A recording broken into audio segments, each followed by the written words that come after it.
Quand ça veut pas, ça veut pas. Donc nous sommes le vendredi 29 janvier. Bonjour à toi. Alors ça c'est un rinçage en circuit ouvert. C'est-à-dire que l'eau, on ira le voir tout à l'heure, évidemment on crache. Voilà ce que ça donne. Pourquoi je dis ça? Je viens au Tabasco ce matin avec la ferme intention de faire la vidange, qu'est-ce que tu racontes? Le rinçage du refroidissement moteur à l'eau douce. Oui, tous les propriétaires de bateaux le savent, il est recommandé de faire au moins une fois par an, avant l'hivernage surtout, tourner son moteur avec de l'eau douce pour éliminer évidemment toutes les traces de sel, de corrosion. Perso, j'avoue ne pas l'avoir fait souvent. J'avoue même ne jamais l'avoir fait. Eh oui. Donc, avant de se retrouver à nouveau face à l'interdiction de venir au bateau, on va pas en parler plus souvent parce que ça, il y en a un petit peu ras-le-bol. Mais c'est ainsi. Ici, on ne parle que de voile, de voyage, de rencontres et de plaisir et pas de polémiques inutiles. Je me décide donc, et que se passe-t-il? Je sors le seau. Heureusement, j'ai pas débranché le tuyau avant de me rendre à la borne pour brancher.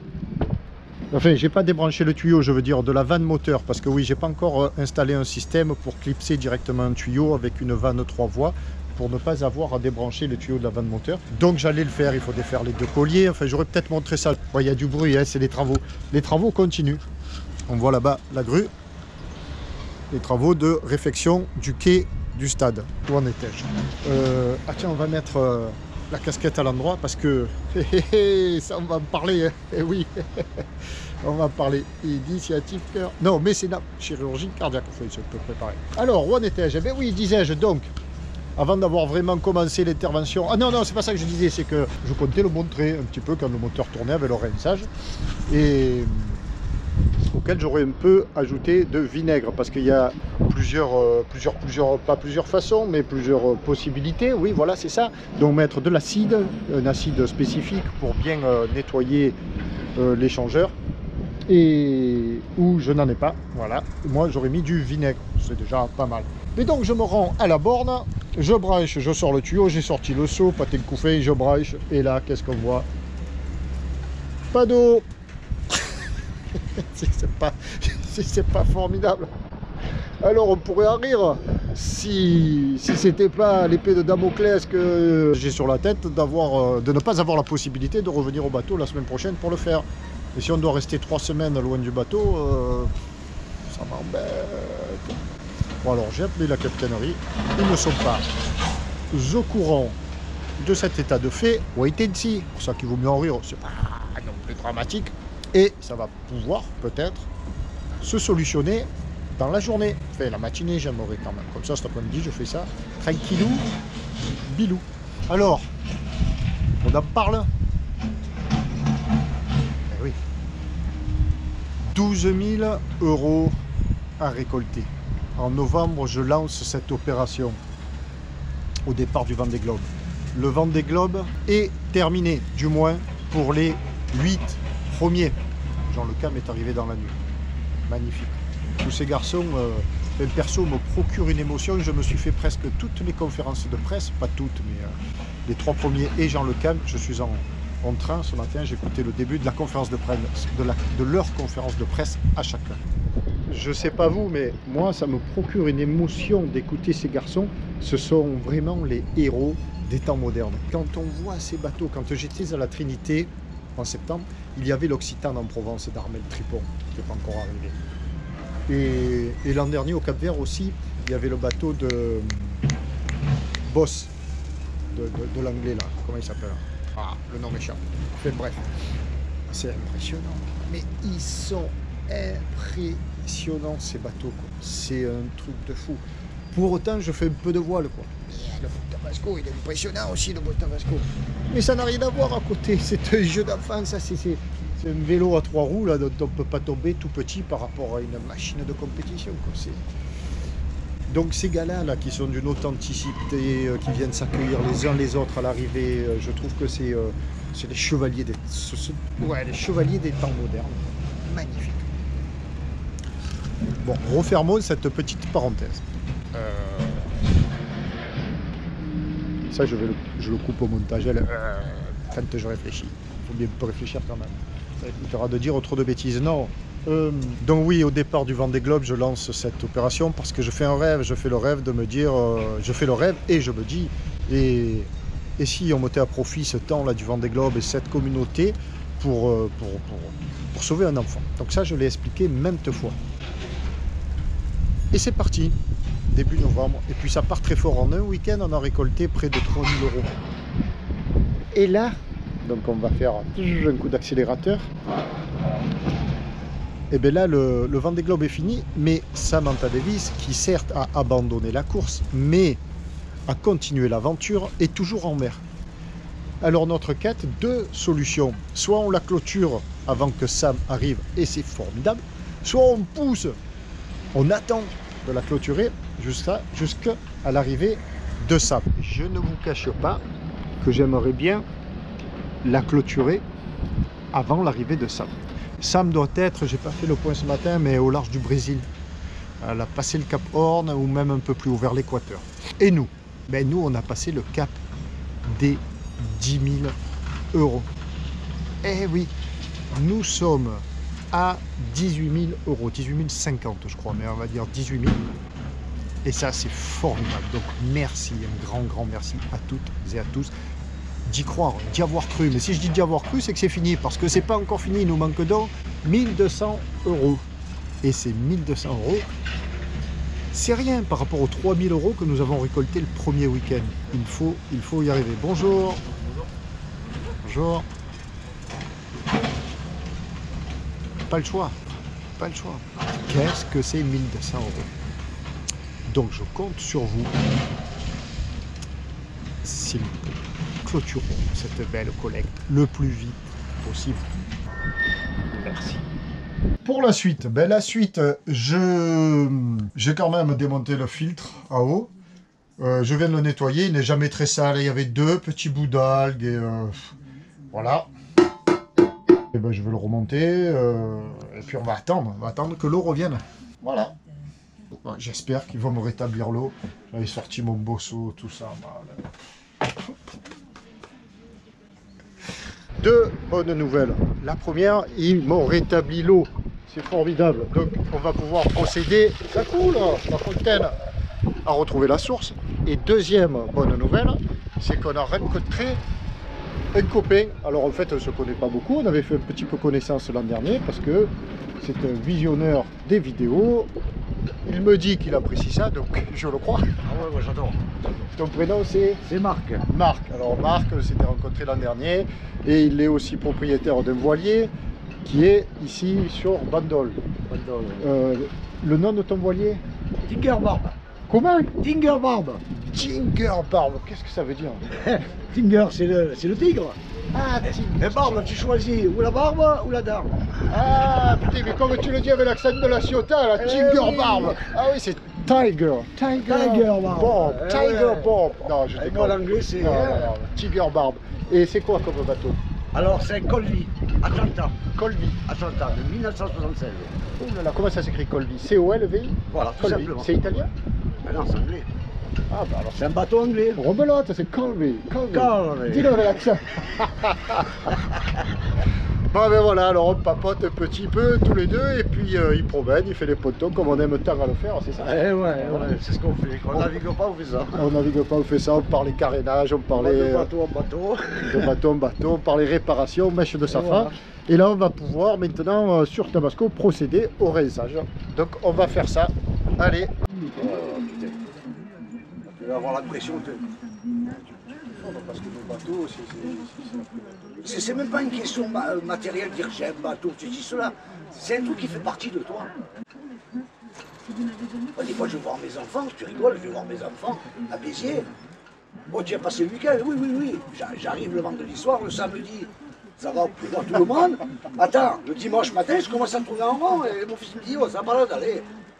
Il dit, où c'est le perroquet qui me manque, où le bateau? Je dis, excuse-moi, moi là je tourne en rond. et toi tu viens, non? Moi je vis à bord.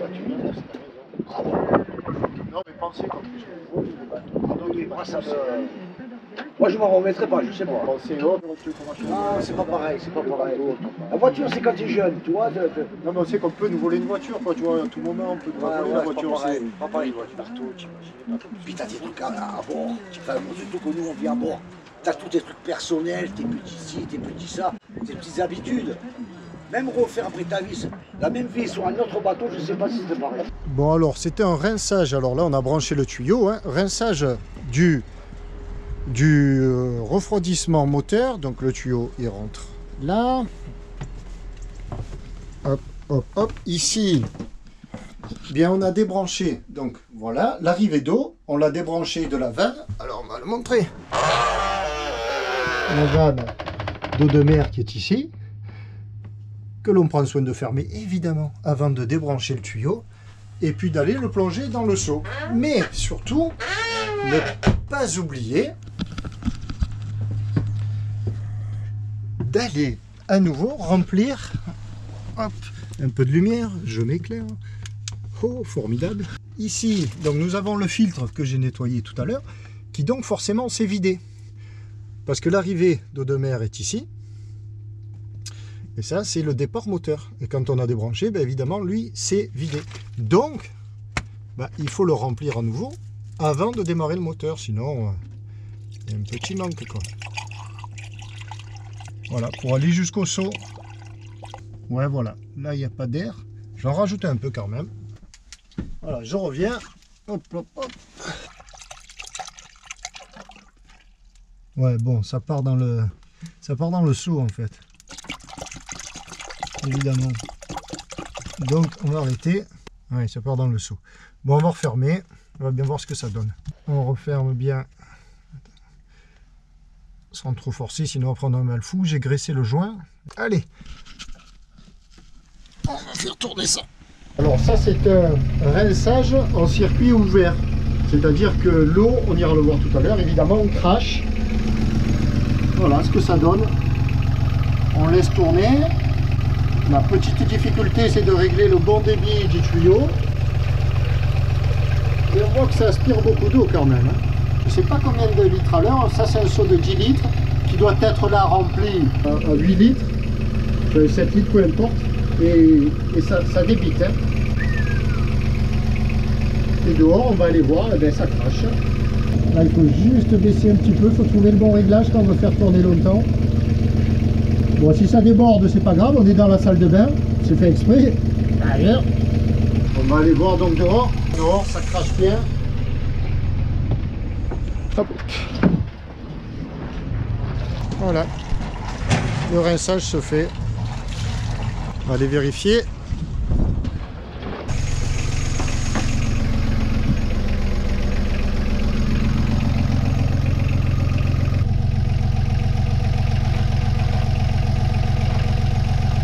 On va laisser un petit peu baisser le niveau. On va mettre du vinaigre. On va mettre 1 litre de vinaigre.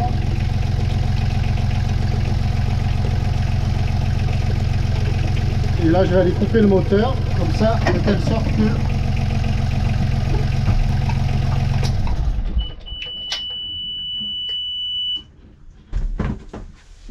Voilà, de telle sorte que on va laisser le vinaigre agir pendant quelques heures. Alors, pas d'appel d'air. Là, on va de suite remettre de l'eau. Alors, si le vinaigre est plus lourd que l'eau, ça ne sert pas à grand chose ce que j'ai fait. Parce que il serait au fond du seau.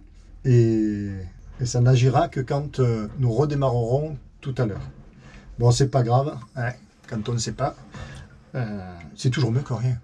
Voilà, donc là, pause, on va aller déjeuner, et on reprendra tout à l'heure pour finir de rincer. Allez, on remet de l'eau, on va mieux que si le moteur démarre tout seul, c'est au moins le seau. Alors, quitte à avoir le museau dans le moteur, plus particulièrement dans le refroidissement moteur, pourquoi je parle fort comme ça, je me suis dit, petite vérification, évidemment. Alors, tout va bien. La grosse surprise, c'est que j'ai mis un coup de tournevis à tous les colliers et à ma grande surprise, à tous les colliers, j'ai pu mettre entre un demi et un tour entier de tournevis. Donc c'est que, avec les vibrations, ça se dessert quand même. Alors rien n'avait bougé, bien sûr. Mais de temps en temps, moi, je conseillerais de donner un petit coup de vis, une vérification. Voilà. Alors, comme on peut le voir là, chaque tuyau a 2 colliers. Chaque fois, il y a 2 colliers. Là, l'échappement aussi. Ici, sous le filtre aussi, 2 colliers. Chaque fois, bon, bien orienté vers l'espace libre pour pouvoir être vissé, dévissé. Double collier, très important, partout. Donc ça, c'est l'échappement. Le coude d'échappement. Ici, le double circuit de refroidissement. Là, le liquide de refroidissement. Là, l'arrivée d'eau. Là, la sortie d'eau dessous de cette... Aïe, la lumière. De cette cloche, là. Voilà. C'est ici qu'il y a le grand... comment on appelle ça déjà, tu vois, le trou de mémoire. C'est l'échangeur, quoi, là-dedans. Avec le filtre, quoi. Ce qui est en long, là, le nid d'abeille. Long. Bon. Et voilà, un petit peu brièvement expliquer le refroidissement. Et comme on le sait, la mécanique, c'est pas mon fort, c'est pas mon domaine de prédilection, mais ça serait quoi ton domaine de prédilection, Pierrot? Donc, voilà. Petit trou. La prochaine fois, tu réviseras tes fiches avant de raconter ta vie du moteur, comme ça. Fada. Et si on allait casser la croûte maintenant? Eh oui. Non mais voilà, ça a craché un peu laiteux au début. Là, ça recrache clair. Voilà, de l'eau douce. On va laisser tourner comme ça. Ça fait peu de fumée, je trouve. On voit surtout la flotte. Assez peu la fumée de l'échappement. Bon, c'est ainsi que va s'achever cette petite vidéo du jour. N'oubliez pas, finissons-en. 1200 €. C'est 10% des 12 000 que nous attendions. Il y a eu moins de 300 contributeurs. Eh oui. Le don moyen, c'est 40 €. Ou c'était, j'ai vaguement fait la division la semaine dernière. Et merci à toutes et à tous. Encore un petit effort. N'hésitez pas à partager et à le faire savoir. Bise à toutes.